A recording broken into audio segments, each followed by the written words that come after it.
김종배 시선 집중. 여러분 안녕하십니까? 김종배입니다. 국제 상황을 짚는 JB타임즈 시간입니다. 호주의 원주민 출신 의원이 영국 국왕 찰스 3세의 면전에서 당신은 우리의 왕이 아니다 이렇게 소리쳤다고 합니다. 이 사건으로 이전부터 이어진 군주제 폐지론에 불이 붙었다고 하는데요. 오늘 1부에서 군주제 존속 논란 짚어보겠습니다. 2부에서는 미국으로 갑니다. 2주 앞으로 다가온 미국 대선, 경쟁이 치열해진 만큼 갖은 논란이 이어지고 있는데요. 머스크의 현금 살포, 오바마의 독설, 맥도날드 아르바이트 논란까지 줄줄이 이어지고 있습니다. 주요 이슈 살펴보고요. 다가올 미국 대선 결과도 전망해 보겠습니다. 10월 27일 일요일 김종배의 시선집중 광고 듣고 시작합니다.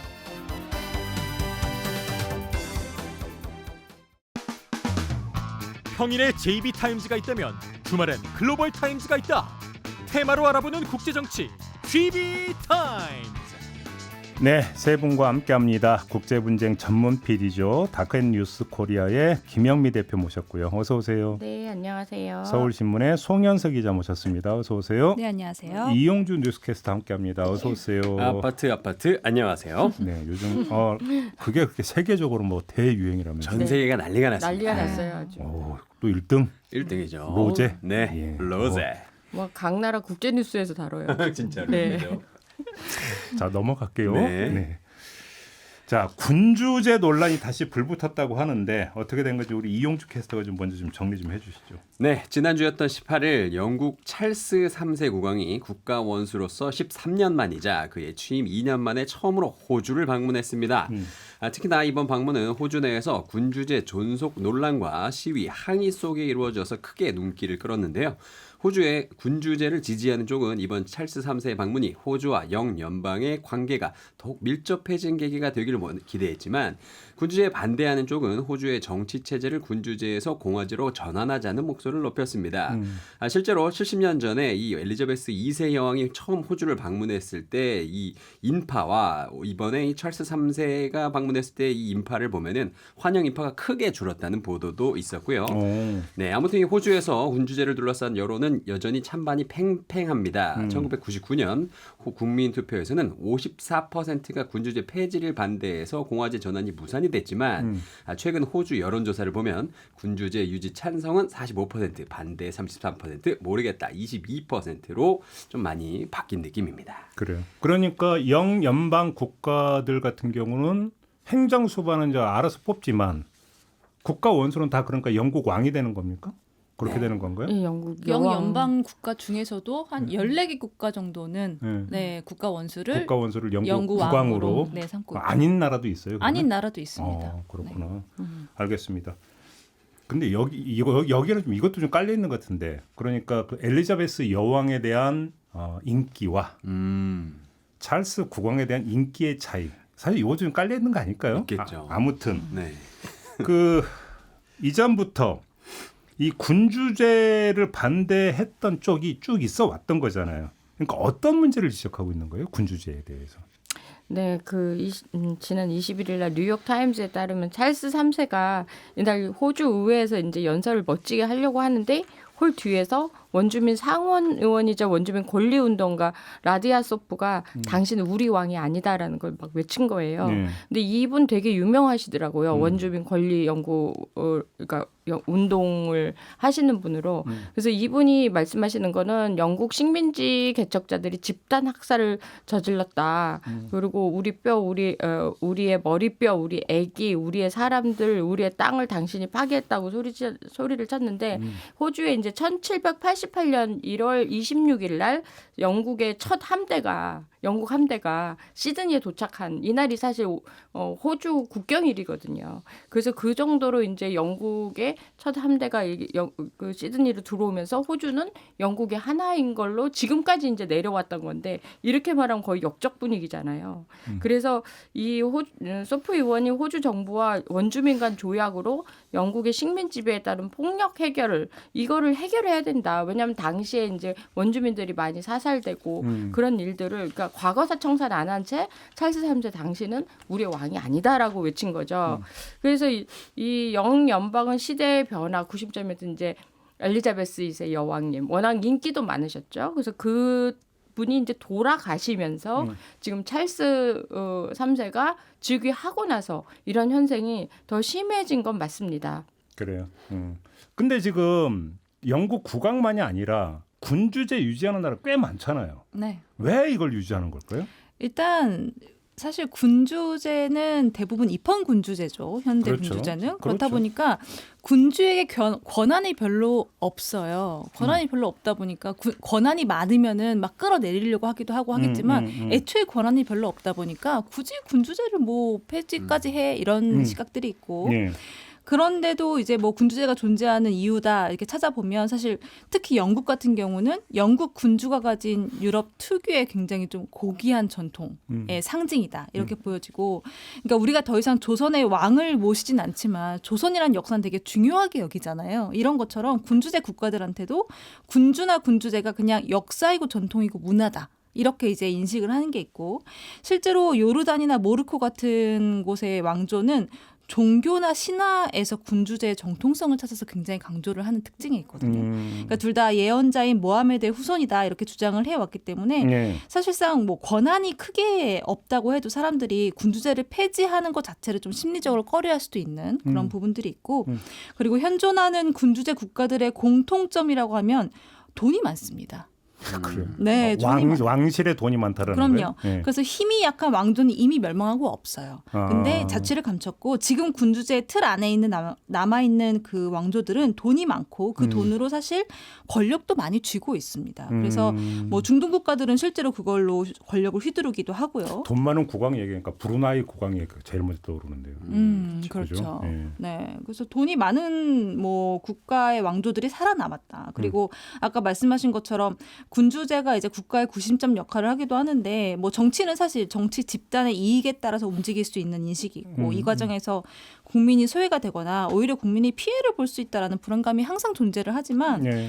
군주는 그렇지 않은 거예요. 비록 군주랑 신민은 상하의 관계긴 한데 신민이 존재를 해야 군주도 존재할 수 있고 또 어진 군주의 조건엔 언제나 신민을 섬긴다라는 내용이 들어가 있었기 때문에 오히려 군주제가 민중을 하나로 모으는 데는 훨씬 더 긍정적인 역할을 한다라는 분석들이 있습니다. 그 기능이 제일 큰 것 같아요. 그러니까 이제 내각제를 채택하고 있는 나라도 보면은 그 입헌 군주가 있는 경우가 많고 군주가 없는 경우에도 대통령을 또 별도로 선출하는 나라가 꽤 있잖아요. 네. 독일 같은 경우 이제 그런 이란도 경우. 그렇죠. 그렇죠. 그러니까 뭐냐면 정치적 실권은 별로 없지만 안에 어떤 국민 통합의 어떤 구심점으로 네. 대통령 직위를 설정하고 그러니까 그런 어떤 기능을 군주한테 맡긴다. 이렇게 좀 이해를 하면 되는 거 아니겠어요? 네, 맞습니다. 그런데 문제는 군주제에 대해서는 국민들이 항상 여론이 호의적이냐. 이 문제가 있는 것 같은데 이걸 어떻게 봐야 되는 겁니까? 사실은 지금 저희가 호주 얘기하고 있지만 영국 내에서도 지금 이런 군주제를 비판하는 사람들이 굉장히 많은데요. 그 중에 하나가 이겁니다. 영국 왕실의 그 재산이 39조래요. 일단 왕이 이걸 유지하려면 돈이 일단 있고 봐야 되거든요. 네, 그렇죠. 그리고 찰스 3세의 개인적인 재산이 3조 정도 된답니다. 그러니까 조선시대로는 내탕금이 엄청 많은 거군요. 엄청 많죠. 그런데 네. 그럼에도 불구하고 그 영국 왕실의 1년 예산이 1,400억 정도가 들어가는데 그걸 유지하는데 요거를 세금으로 하고 있어요. 그러면은 돈이 그렇게 많으면 영국 사람들이 쥐돈 생각하기에는 쓰지. 쥐돈 쓰지 왜 우리 세금을 가져다가 그걸 또 유지를 하는데 돈을 쓰냐.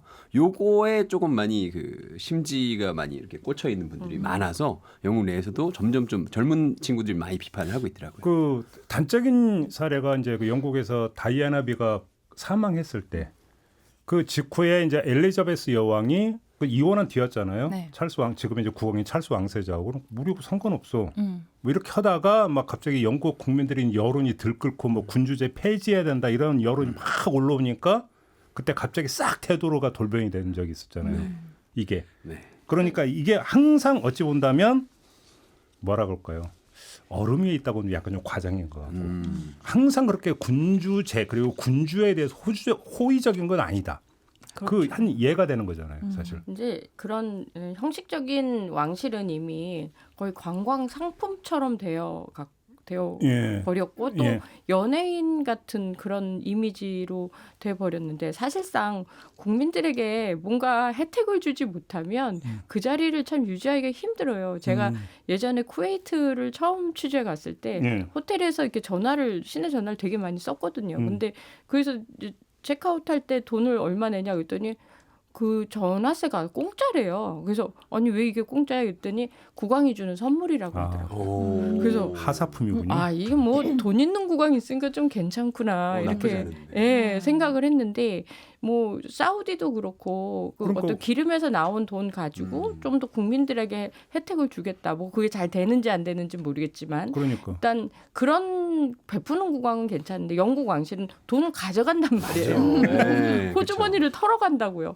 그러니까 이제 이게 국민들이 조금만 잘못해도 굉장히 막 확 일어날 수 있고 특히 다이애나 같은 경우는 뭐 이 왕세자비 입장이라기보다 국민의 어떤 상징, 영국의 상징처럼 돼버렸었어요. 그렇죠. 근데 그런 며느리를 내쫓고 또 죽었어. 이러니까 그때 분노가 어마어마했고 지금 현재 찰스 3세가 인기를 얻지 못하는 가장 근본적인 원인은 그거 아닙니까 일단. 그러니까. 그래서 지금 더 즉위한 후에 더 이런 게 문제가 되고 있는 것 같습니다. 저는 우리나라 언론하고 조금 이제 취재를 하고 기사를 쓰면서 다른 점을 느꼈던 게 이 한국 언론사 들어가면은 뭐 섹션이 나눠져 있잖아요. 홈페이지 들어가면 뭐 경제, 문화, 사회 뭐 이런 식으로.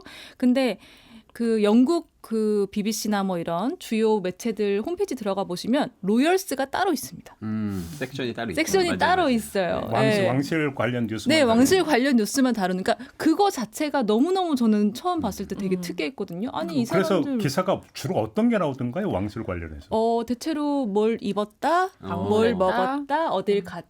보성 이야기도 네. 되게 많고 근데 사실상 그 기사는 영국보다 미국이 더 인기 많아요. 영국 희한하게. 왕실을 다룬 기사인데. 예. 네. 그래요? 미국이라는 나라 또한 영국에서 온 사람들도 많고 이러다 보니까 조상이 그러다 보니까 거긴 로얄 패밀리가 없잖아요. 그러니까 그렇죠. 그런 거에 대한 왕실에 대한 또 동경은 또 맞아요. 있더라고요. 그래서 미국에서 잘 팔리는 기사. 그렇죠. 영국이라는 나라. 영국이라는 나라는 지금 또 귀족 신분도 지금 유지가 되고 있는 네, 나라잖아요. 맞습니다. 있죠, 다 있죠. 있어요. 네. 공작 뭐 이렇게. 그러니까요. 예. 아무튼 근데 군주제를 우리가 지금 이제 군주제를 그냥 딱 통칭을 하고 있지만 군주제도 형태가 좀 다른 경우가 많이 있지 않나요? 네, 그렇죠. 이 군주제는 인류 역사가 기록되기 시작한 뒤로 가장 오랫동안 존속하고 있는 정부 형태인데요. 지구에 있는 196개국 중에 28개국이 공식적으로 군주제를 채택하고 있습니다. 그러니까 7개국 중 하나는 군주제를 지금 아직도 하고 있는 거예요. 그렇게 많나요? 네, 그리고 현대 군주제는요, 크게 이제 입헌 군주제랑 전제 군주제로 나뉘고 있는데요. 입헌 군주제는 지금 우리가 얘기했던 이 군주가 군림하되 통치하지 않는 이 국민 통합의 상징으로 존재하는 그렇죠. 영국, 스페인, 네덜란드, 벨기에, 덴마크, 노르웨이 이런 나라들이 지금 뭐 입헌 군주제를 하고 있고요. 아시아에서는 일본과 태국도 입헌 군주제 하고 있습니다. 그리고 또 국왕이 무소불위의 권력을 갖는 전제 군주제 국가는 한 10개국 정도가 되는데 중동 쪽이 좀 많아요. 그렇죠. 사우디아라비아, 아랍에미레이트, 요르단 이런 이 산유국들이 대표적인 전제 군주제 국가고요. 군주를 부르는 명칭도 여기서는 좀 다양한데요. 우리는 뭐 군주를 좀 왕이라고 동일시하는 경우가 많지만은 왕은 이 군주의 명칭 중 하나일 뿐이고 뭐 보면은 그 오만에서는 술탄이라고 부르고요. 카타르, 쿠웨이트에서는 에미르라고 부르고 일본에서는 아시다시피 뭐 천황 이렇게 뭐 부르고 있습니다. 그래서 아무튼 이 최근 각실 왕실이요 이 대중의 반감을 최소화하기 위해서 뭐 구조조정도 좀 하고 그리고 왕실 현대화도 하면서 이게 뭐 왕실 직원 수도 좀 줄이고 하면서 좀 이게 개혁을 하고 있는데 그럼에도 불구하고 뭐 현대 이런 뭐 군주제가 많은 분들의 눈에는 좀 가시로 좀 느껴지는 부분도 있다 이렇게 볼 수 있겠습니다. 그렇죠. 근데 이제 이게 사실 그 시대가 좀 바뀐 것 중에는 요새 이제 20대 MZ 세대들은 이 군주제에 대한 지지율이 현저하게 낮아요. 그래서 영국도 지금 20대 초반 젊은층 군주제 지지율이 30%에 불과한 영국의 거예요. MZ 세대. 네. 왜 이렇게 청년층의 이런 낮은 지지율은 왕실에 굉장히 부담이 될 수밖에 없고 이 군주제에 대한 지지율이 이렇게 낮아진 데는 군주제와 민주주의가 묘하게 대척을 하고 있는 거예요. 그러니까 군주제라는 것은 왕이 명령을 하면 이렇게 따라가는 구조인데 민주주의는 밑에서부터 이렇게 모아갖고 위를 바꾸는 구조이기 때문에 이게 서로 대척을 하고 있다라고 생각이 되는데 그럼에도 불구하고 뭐 태국 같은 경우는 왕의 그 권위를 위해서 왕실 모독죄 막 이런 게 있어서 정말 세게 처벌하거든요. 뭐 태국은 보니까 뭐 무릎 꿇고 기어서 뭐 왕한테 가고 막 이러던데 보니까. 그냥 그 앞에서 그냥 엎어져요. 그러니까요. 그러니까 그런 때는 그러니까 왕을 신성시하는 그런 거 하고 민주주의하고 그게 이제 서로 부딪힐 수밖에 없는 거죠. 그 민주주의 교육을 받은 젊은층, 태국의 젊은층도 이렇게 왕 앞에 가서 설설 겨야 되는 거에 대해서 이해를 못하는 사람들이 많다고요. 그러다 보니까 이런 군주제에 대한 반감들이 많은 걸로 지금 생각이 됩니다. 그러면 이 질문을 안 드릴 수가 없는데 군주제는 존속될까요? 어느 순간에 이제 조금씩 사멸해 간다고 봐야 될까요? 어떻게 전망을 하십니까? 일단은 군주제나 왕실이 확대하지는 못할 것이다라고 보기는 해요. 그러니까 예를 들어서 아까 캐스트님이 조금 설명하셨지만 덴마크 같은 경우는 왕세자가 아니라 왕자가 낳은 자녀들에게서는 왕자나 공주의 지위를 아예 다 박탈을 했어요. 그러니까 왕실의 규모를 조금 축소해서 국민들의 눈치를 덜 보겠다는 거거든요. 근데 물론 덴마크 같은 국가는 군주제 지지율이 70% 육박하는 그런 높네요. 나라입니다. 예. 근데도 왕실의 존재가 점점 희미해지다 보면 왕실 자체가 사라질 수도 있잖아요. 혹은 뭐 너무 많이 화살을 받으면 또 사라질 수도 그렇죠. 있으니까 그렇죠. 고육지책으로 팔 하나를 잘라내서라도 몸통을 유지하겠다. 라는 겁니다. 그래서 왕실들도 지금 굉장히 많이 신경을 쓰고 있기 때문에 왕실이 완전히 없어지진 않겠지만 그렇다고 확대는 또 힘들 것이다. 그리고 덴마크도 그렇고 뭐 이제 이 많은 왕족이 세금을 내는 국민들로부터 이제 자금을 받는 걸 원치 않는 그런 대중들이 있잖아요. 네. 그렇다 보니까 왕실이 여기에 적극적으로 대응을 하고 있다라고 보여지고 그리고 이렇게 규모를 줄여서 가는 경우가 있을 것이고 그리고 아무래도 또 군주라는 게 국민들한테 정신적으로도 뭐 영감을 주고 영향을 미치는 경우가 또 많잖아요. 그 엘리자베스 2세가 그랬듯이. 근데 만약에 군주가 사치에 빠지거나 도덕적으로 문제가 있다. 그러면 사실 그 나라의 군주는 지금까지 없어졌던 군주제의 어떤 국가들처럼 완전히 또 사라질 수도 있다. 이런 이제 얘기들이 나오는데 예를 들어서 아까 태국 얘기하셨지만 굉장히 좀 아시아에서 드물게 이 식민지배 통치 시절이 없었던 나라입니다. 근데 그 이유가 당시 국왕이었던 라마 5세가 되게 현명하게 나라를 통치했기 때문이다라고 생각하는 사람들이 많아서 군주제에 대한 거부감이 진짜 많이 없는 나라였거든요. 그래서 라마 9세까지는 국민들로부터 엄청난 지지와 존경을 받았고 제 기억에 저도 이제 기사를 쓴 기억이 나는데 라마 9세, 8세인가 9세가 사망했을 때 막 국민들이 너무 많이 울고 뭐 이런 장면들을 보면서 와 진짜 엄청난 존경을 받았구나 이제 이런 생각을 했었는데 문제는 라마 10세 들어서면서 결혼만 4번을 했고요. 후궁제도를 부활을 시켰습니다. 이제 이런 것들이 문제가 된 거죠. 그리고 왕세자 시절 때부터 애완견 생일 파티를 굉장히 성대하게 열면서 국민의 세금을 쓴다든지 애완견 네, 생일 파티를 그리고 그 애완견 생일 파티에서 자신의 아내 왕세자 비죠 아내에게 굉장히 선정적인 복장을 한 채로 이제 그 예를 갖추게 한다든지 뭐 그런 모습들이 다 공개가 됐고 또 사치도 보통 사치가 아닌 게 태국은 관광 국가이기 때문에 코로나19 때 굉장히 국가 경제가 타격을 많이 받았단 말입니다. 예. 근데 이런 와중에 6개월 동안 독일에 놀러가 있었어요. 이런 것들이 이어지다 보니까 태국에서는 군부 정권을 타도하자 하는 김에 군부제까지 개혁하자 이런 목소리가 이어지고 있고 아까 이제 PD님이 말씀하셨던 것처럼 왕실 모독죄 같은 것들이 만약에 폐지가 된다. 그래서 사람들이 조금 더 군주제를 자유롭게 비판할 수 있게 된다 그러면 사실 라마 10세처럼 하는 왕은 끌어내려질 가능성도 분명히 퇴출이에요. 있거든요. 네. 그래서 영국도 태국도 당장은 군주제가 폐지되지 않더라도 왕실의 또 평판에 따라서 폐지의 순간이 올 수도 있지 않을까라고 판단이 됩니다. 2008년도에 네팔이 군주제가 폐지되는 걸 봤어요. 그 비렌드라 국왕이 왕세자가 이제 막 그 총격전을 벌려갖고 근데 그리고 나서 이 네팔이 어떻게 바뀔까 되게 궁금했는데 별로 그렇게 뭐 달라지지가 않더라고요. 그래서 최근에 군주제가 그렇게 폐지되는 걸 보고 아 다른 나라도 뭐 뭔가 뭐 하나만 안 되면 저렇게 금방 없어지는 거 일도 아니겠구나라는 생각이 들었거든요. 알겠습니다. 마무리하면서 요 얘기는 좀 해야 될 것 같아요. 이제 민주주의라고 하는 정치 체제에서 군주제를 왜 유지하느냐. 상반된 것 같은 생각들을 많이 했는데 관점을 달리면 꼭 그렇게 볼 수도 없어요. 왜 그러냐면 민주주의라고 하는 정치 체제는 어찌 보면 내전을 방지하기 위한 정치 체제다. 이런 해석도 가능하거든요. 뭐냐면 어느 사회나 갈등은 존재하는 거고 그 갈등이 극한으로 치닫다가 내전으로 가버리면 공멸이기 때문에 내전으로 가는 것을 방지하기 위한 공존 공생의 정치 체제를 민주주의로 이제 그 해석을 하는 경우도 있단 말이죠. 근데 문제는 거기서 민주주의의 위험성도 내포하고 있는 거죠. 민주주의가 잘못 운영되면 오히려 그것이 또 내전을 촉발할 수도 있다. 이렇게 놓고 본다면 민주주의라고 하는 것들이 갖고 있는 가장 본래적인 기능은 어떤 갈등이 극한으로 치닫는 것을 방지하기 위함인데 이게 민주주의가 제대로 작동이 되지 않을 때를 염두에 두면 또 하나의 안전판으로서의 어떤 정신적 구심점 이걸 설정할 수가 있는 거고 그러니까 오히려 아이러니처럼 보이지만 민주주의 체제를 먼저 성립했던 서구에서 군주제가 많이 유지되는 이유가 뭔지를 따져보면 이런 해석도 얼마든지 가능하다. 뭐 저는 개인적으로는 군주제를 동의하지 않지만 군주제를 옹호하려고 드리는 말씀이 아니라 아마 그런 정책 필요성도 있을 것이다. 아니 실제로 스페인도 왕정이 복고된 나라예요. 그러니까요. 네. 그 점도 좀 함께 봐야 되지 않을까 싶은 생각을 좀 하면서 1부는 좀 마무리하고요. 2부 주제로 넘어가겠습니다.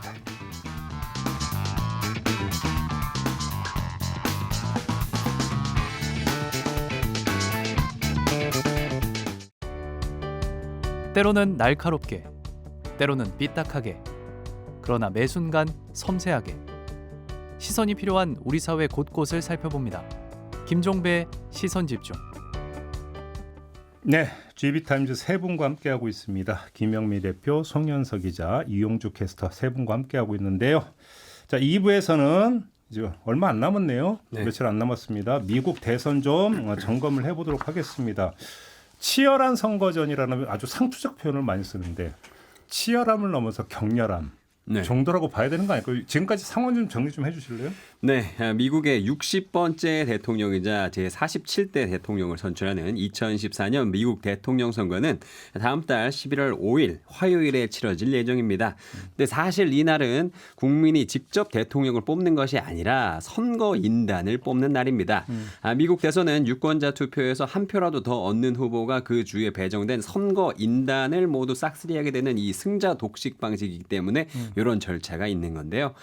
그래서 아무튼 이번 대통령 선거는요. 상원, 하원 선거 그리고 주지사 선거, 주의회 선거와 동시에 진행될 예정이고요. 그리고 대선의 주요 이슈로는 아시는 것처럼 낙태, 국경 안보, 이민, 경제, 외교 정책 등으로 두 후보가 팽팽하게 맞서고 있는데 이번 선거에서 승리한 당선자들은 2025년 1월 20일 각각 미국의 47대 대통령과 50대 부통령으로 취임할 예정입니다. 이 질문을 드릴까요, 말까요? 네. 누가 대통령이 될 것 같냐는 질문을 드릴까요, 말까요? 그 뚜껑 열어봐야 됩니다. 라고 대답할 것 같아서 안 드리도록 하겠습니다. 네. 요런 건 있어요. 미국의 그 대선을 지난 10번 동안 9번 맞춘 아저씨가 있거든요. 네. 이름이 앨런 릭트맨 아저씨인데 네. 이 아저씨가 이번에 말씀하시기를 해리스가 이긴다. 한 80%의 확률이다. 이렇게 얘기했습니다. 그러니까 이제 네. 그 인간계에서는 그분이 계시고 동물계에는 문어가 있다 이렇게. 문어는 문어. 어떻게 생각하는지 궁금하네요. 그 월드컵에서 그렇게 잘못 쳤다는 네. 그 문어. 네. 그러니까 자꾸 그런 식으로 하지 네. 말고 과학적 분석.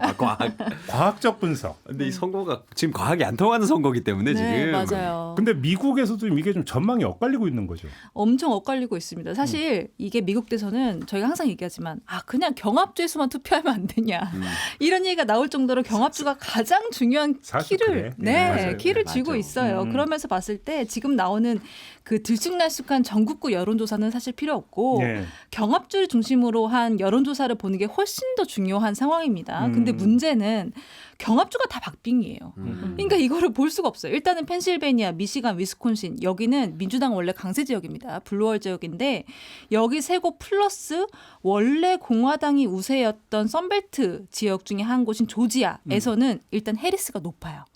해리스가 높긴 한데 이 네 곳 중에 한 곳은 오차 범위 안에서 해리스가 높은 거라서 해리스가 앞서고 있다라고 분석하기는 조금 이르고 또 그리고 노스캐롤라이나, 애리조나는 공화당 우세 지역이라서 트럼프가 좀 높습니다. 근데 여기도 오차범위 안에 있고 마지막으로 네바다는 아예 동률이에요. 계속 동률입니다. 그래서 전국 단위로서는 해리스가 꾸준히 2%포인트 안팎으로 앞서고 있긴 한데 이게 아까 말씀하신 것처럼 이거는 승자독식 게임이기 때문에 지금 전국 단위 여론조사 크게 의미가 없고 그래서 차라리 감을 믿어보는 게 어떠냐. 전문가들 사이에서도 네, 본인 직감을 얘기한 사람이 있어요. 지난 미국 대선에서 2번 정도 당선자를 맞춘 굉장히 유명한 통계학자인데 이 사람이 말하길 사실 지금 50대 50이긴 하다. 근데 내 직감으로는 트럼프가 이길 것 같다라고 이야기를 합니다. 그리고 이 사람이 사실 왜 이런 직감으로 얘기하냐면 일단은 시장의 움직임을 본 거예요. 시장의 움직임을 봤더니 월가의 큰 손들은 트럼프한테 걸고 있다는 거죠. 그래서 금융시장에서는 트럼프 전 대통령이 다시 재집권을 할 경우에 이익을 볼 자산들의 가격이 지금 상승하는 걸 봐서 아, 월가는 지금 트럼프한테 걸고 있구나라는 걸 사람들이 알게 된 거고. 그리고 결정적으로 사실 이 여론조사들을 저희가 지금 계속 보고 있어요. 하루에도 수십 개씩 쏟아져 나오지만 약간 이게 좀 한국하고 겹쳐지는 부분이 있는데 여론조사에 대한 불신이 분명히 있습니다. 미국도.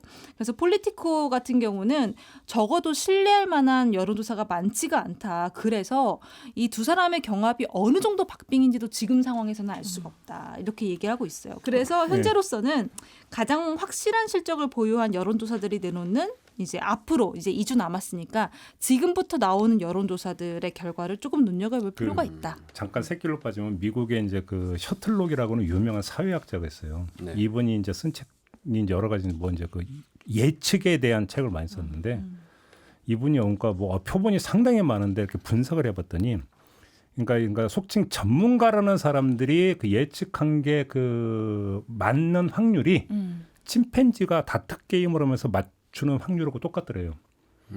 무슨 얘기냐? 전문가의 예측이 믿을 게 못 된다. 라는 건데 그러면 셔틀록이 분석을 했어요. 왜 그러면 이렇게 못 맞을까? 오히려 전문가들이 그러니까 자기의 어떤 그 고정관념, 자기의 인식 체계 이거에 대한 믿음이 너무 확고하다 보니까 편향적이라는 거죠. 그러다 보니까 오히려 객관적 분석을 못하고 객관적 예측을 오히려 더 못한다. 이런 얘기로 연결이 되는 거거든요. 그러니까 조금 전에 송현수 기자가 이제 쭉 정리해 준 것도 어찌 본다면 여기에는 뭐냐면 기대와 네. 정치 성향과 이해관계 이런 게 다 스며들어가는 거잖아요. 맞아요. 그러다 보니까 모르는 거죠. 아니 그래서 샤이 트럼프라는 단어가 저희가 이제는 익숙하지만 샤이 트럼프라는 그 현상 어떤 단어라는 것 자체가 과학적으로는 존재할 수 없다. 그렇죠. 네, 그런 지적들도 있어요. 그래서 이번에는 이번 대선 때는 사실 지난 대선 때와 달리 샤이 트럼프를 반영한 여론조사들이 거의 없습니다. 실제로. 여기에다가 이제 또 하나 이제 미국의 어떤 그 유권자 분포를 보면 확 갈려버린. 그러니까 이제 중간지대의 어떤 그 중도층 내지 부동층이라는 게 그게 엷은. 근데 또 그 사람들이 모든 키를 쥐고 있는. 그러다 보니까 어디로 튈지 모르는. 이것 때문에 예측이 더 힘든 부분들도 있겠죠. 이런 부분이. 근데 상황이 이렇다 보니까 떨어지는 낙엽도 피해가야 되는 건 말년 병장만이 아니라 이제 투표를 며칠 앞둔 후보들도 이제 그래야 되는 거 아니겠습니까? 근데 지금 논란이 나오고 있습니다. 일단 트럼프, 맥도날드 논란은 뭐예요? 이 얘기는. 우리 이제 선거 때 되면 시장 가서 오뎅 먹는 쇼가 있잖아요. 어묵. 그러니까 약간 그거와 비슷한 정서예요. 좀 더 대중에게 친근하게 다가가서 선거 전략을 나도 이제 당신들과 비슷한 사람입니다라고 그러면서 약간 가까워지려는 노력을 하는 게 바로 이런 전략인데 미국이다 보니 이제 맥도날드인 거죠. 맥도날드란 미국인 청소년들은 거기서 이제 알바하고 이런 것들이 뭐 이제 성장하면서 하나의 추억으로 남아 있는 그런 곳이기도 하죠. 그래서 빨간 넥타이 메고 와서 뭐 감자 막 튀겨서 사람들한테 이렇게 막 주고 막 그 주문 받고 막 하는 그러니까 아주 그냥 청소년들 할 만한 그런 것들 이렇게 막 했는데 문제는 이게 다 그 맥도날드 그 지점은 트럼프가 했던 그 지점은 그날 휴업이었대요. 그리고 이제 손님들도 다 이렇게 말하자면 섭외된 사람들 선별 그런 거였다는 거예요. 연출했다라는 거잖아요. 네. 한마디로. 이거를 이제 한 하원 의원 민주당 하원 의원이 이제 SNS에 팍 터트린 거예요. 그러니까 이제 쇼였구나. 그냥 쉽게 말해서 그 자리에 이제 촬영을 하거나 뭐 이렇게 들어가는 뭐 선거와 관련된 모든 사람들 뭐 이런 사람들은 다 철저하게 입구에서부터 뭔가 이제 신원조회를 다 받고 들어갔고 그리고 이 온 사람들조차도 미리 다 아는 사이였고 뭐 이런 것들이 이제 막 나오기 시작하면서 이제 트럼프의 방문이 모두 각본이었다라고 했고요. 근데 이제 이 왜 트럼프가 또 저 맥도날드 가서 했나? 그러니까 해리스가 또 학생일 때. 그 청소년일 때 이걸 했다는 거예요. 알바를. 예. 그러니까 이제 뭔가 그거 멋있어 보였나 봐요. 그래갖고 바로 이런 전략이 또 나오더라고요. 그래서 트럼프는 이제 금수저였으니까. 그죠? 그죠. 금수저는 솔직히 말하면 그런 데 가서 알바하지 않을 수도 있겠지만 네. 미국 사람들 정서에는 뭔가 이렇게 우리랑 비슷한 평범한 대통령 그리고 친근한 대통령 이런 이미지를 좀 주고 싶었지 않았나라고 생각하는데요. 우리식으로 이제 서민 대통령 그렇죠. 모습을 연출하려고 했는데 비록 나는 부동산 부자지만 네. 이런 것도 할 수 있어. 그렇죠. 네. 근데 오히려 그게 탈이 나버렸다. 근데 그렇죠. 중간에 이제 맥도날드만 이제 정말 애매해. 동네 터지는 북이 된 거예요. 북이 돼버린 너무 거죠. 난처해졌어요. 그래서 맥도날드가 이제 그런 얘기했잖아요. 결국 이게 너무 문제가 되니까 우리의 색깔은 빨간색도 파란색도 아닌 황금색이다.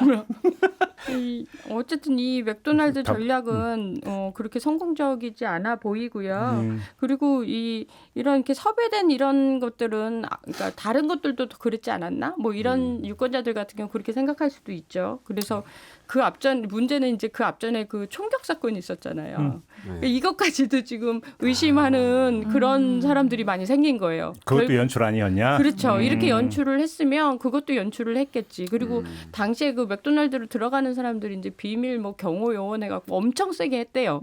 근데 그 총 쏘는 놈은 도대체 거기서 어떻게 들어간 거야? 뭐 이렇게 돼가지고 이거 처음부터 다 연출 아니었어? 뭐 이런 의심을 하는 쉽게 말해서 이제 이런 전략을 쓰다가 탈이 난 거죠. 그래서 이걸로 봤을 때는 해리스에게 상당히 트럼프가 라이벌 의식을 많이 느끼고 있지 않나라는 생각을 해요. 또 하나의 사례.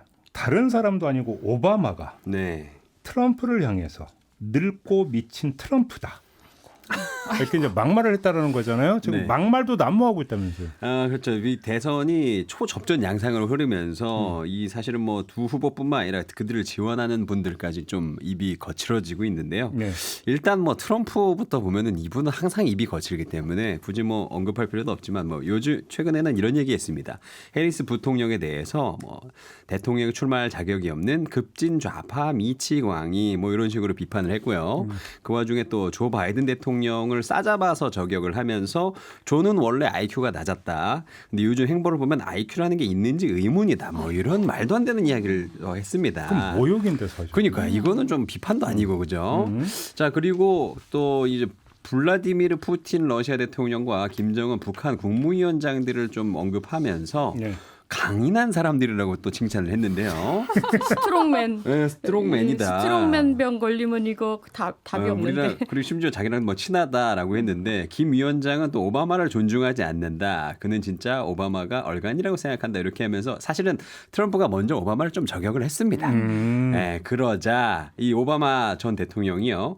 경합주인 애리조나 툭산시에서 가진 이 지원 유세에서 트럼프 전 대통령이 최근에 필라델피아에서 열린 행사에서 뭐 갑자기 질문을 안 받고 30분간 뭐 춤을 췄던 일이 있었어요. 근데 그걸 좀 언급을 하면서 여러분의 할아버지가 그렇게 행동했다면 얼마나 걱정이 되겠습니까? 뭐 이렇게 얘기를 한 거예요. 치매 걸렸다고 생각할 수도 있지 않겠니? 그런 뉘앙스인 네, 거예요. 맞아요. 당시에 해리스도 그 얘기를 했거든요. 30분 동안 춤춘 거 보고 제발 무사하길 바란다. 네. 30분 동안 춤춘 건 나 건강하다라는 어떤 그 표시 아니었나요? 아 근데 춤이 이렇게 이 자리가 춤춰야 자리가 아니었어요. 그게 문제죠. 네. 그래가지고 지금 뭐 오바마 전 대통령이 말하기를 우리는 더 늙고 더 미친 트럼프가 안전장치 없이 행동하는 모습을 보고 싶지 않다 이렇게 했고 또 트럼프 전 대통령이 지지자들에게 성경책을 팔고 있거든요. 그런데 그 성경책이 중국에서 인쇄된 것이다라고 하면서 트럼프가 중국의 강한 모습을 보인다고 말로는 하지만 중국제 성경으로 푼돈을 챙긴다 이렇게 또 세게 비판을 했습니다. 아니 이제 네. 미국이라는 나라 이렇게 큰 나라이고 네. 정말 전 세계 어쨌든 탑인 나라에서 대통령을 뽑는 선거인데 정말 이런 거 뭐 중국제 성경으로 푼돈을 챙긴다라든지 그리고 해리스 부통령과 후보가 맥도날드에서 어릴 때 일을 했었냐 안 했었냐 뭐 이런 거 가지고 해리스는 거짓말쟁이다라든지 뭐 이런 얘기들 나온 거 보면은 이거 미국에서 치러지는 선거 맞나? 이런 생각이 들 때가 진짜 너무너무 많아요. 약간 그러니까. 현타가 옵니다. 그러니까 얘말 틀린 거 하나도 없어요. 한꺼풀 벗겨놓고 나오면 다 똑같은 사람이라고. 다 똑같아요. 사우나 가면 모두가 평등하다는 얘기가 그래서 네. 나오는 거예요. 그렇지 않나요? 맞아요, 진짜. 저는 이런 거 보면서 네. 봉준호 감독의 명언이 떠올랐어요. 지금 이 대선을 보면서 가장 개인적인 것이 가장 세계적인 것이다. 이렇게 개인적인 것들로 이렇게 소소하게 싸우는 게 이렇게 세계적인 걸 줄은 제가 진짜 몰랐습니다. 정말. 그러니까요. 치졸한 선거전이라고 하는 것이 무엇인지를 보여줘요. 네. 하나만 사례를 더 추가하면 머스크가 등장을 하고 있습니다. 일론 머스크가. 아유 트럼프 지지자이시죠. 예. 예. 뭐 돈 준다고 아 했다고요? 그러니까요. 이것도 되게 황당한 일인데 이거 예. 저는 알고 이 말 했다라의 한 표인데요. 네. 그러니까 미국 대선에서 공화당 후보인 도널드 트럼프 전 대통령을 지원하는 일론 머스크 테슬라 최고 경영자죠. 네. 경합주 유권자 등록을 독려하면서 내놓은 전략이 100만 달러 당첨 기회. 오. 매일 한 명씩을 뽑아서 매일 한 명씩 뽑는 100만 거죠. 달러를 주겠다라고 예. 하여요. 근데 이게 이제 수정헌법 1조 이게 표현의 자유거든요. 굉장히 뭐 유명한 맞아요. 헌법이죠. 그다음에 2조 총기 소지 권리 보장 이거를 지지하는 청원에 서명하는 경합주 7곳의 주민 한 명을 매일 무작위로 선정해서 100만 달러를 주겠다. 이렇게 얘기를 한 거예요. 요즘 일론 머스크 아주 주가가 아주 굉장히 올라간 게 그 로켓이 올라갔다가 다시 오는 그걸로 네. 지금 미국 난리 났던데. 난리 그거 다. 났어요. 진짜 미국이 다시 이제 네. 세계를 제패했다. 이제 우주 산업에 그걸로 지금 주가를 올리고 있는데 이렇게 돈도 주겠다. 뭐 이렇게 하니까 연일 지금 뭐 떠들썩한 이야기인데요. 그러니까 현재 미국 연방법상 이거 이제 매표 행위는 범죄로 되어 있어요. 근데 이렇게 뭐 서명자, 뭐 서명 권유자, 뭐 이런 사람들의 돈 지급하는 건 불법이 아니에요. 그러니까 트럼프 지지하는 사람 중에 추천해서 이게 아니죠. 그러니까 추첨해서 이게 아니라 헌법 이걸 그렇죠. 이렇게 예. 헌법으로 틀어버리니까 네. 피해간 거잖아요. 그렇죠. 이게 이제 법률적으로 이거를 어떻게 해석해야 되느냐. 이게 지금 미국의 법학 교수님들의 화제라고 하는데 리차드 하센 로스앤젤레스 캘리포니아 대학 법학 교수가 이제 청원에 서명하는 것이 법적 문제와는 무관하지만 추첨 행사는 불법이다라고 지적을 했거든요. 네. 그래서 하센 교수가 머스크의 추첨 행사가 직접적으로 유권자 등록을 유도하지는 않지만 시행 시기와 경합주에만 집중했다. 이게 불법 소지가 있다라고 지금 얘기를 하고 있어요. 그래서 이 거액의 이런 상금을 이 일론 머스크가 몇 명이나 얼마나 줄까. 그래서 뭐 소셜 미디어에 막 서로 이제 얼마까지 뭐 이렇게 내기도 하고 이러는데 굉장히 지금 선거를 두고 화두인데 아니 그냥 저기도 이제 미국 대선 되게 시끄러운데 왜 이런 걸 또 만들어 갖고 더 시끄럽게 만드는지. 요새 이제 미국 대선 취재는 전 세계 기자들이 지금 다 덤벼야 되는 건데 전 취재할 거 너무 많다 우리가 왜 이렇게 많이 일을 만드냐 이런 추세입니다. 미국이 한때는 민주주의 모범 국가로 참 세계적으로 통했었었는데 근데 한때는. 지금은 반면교사가 되고 있는.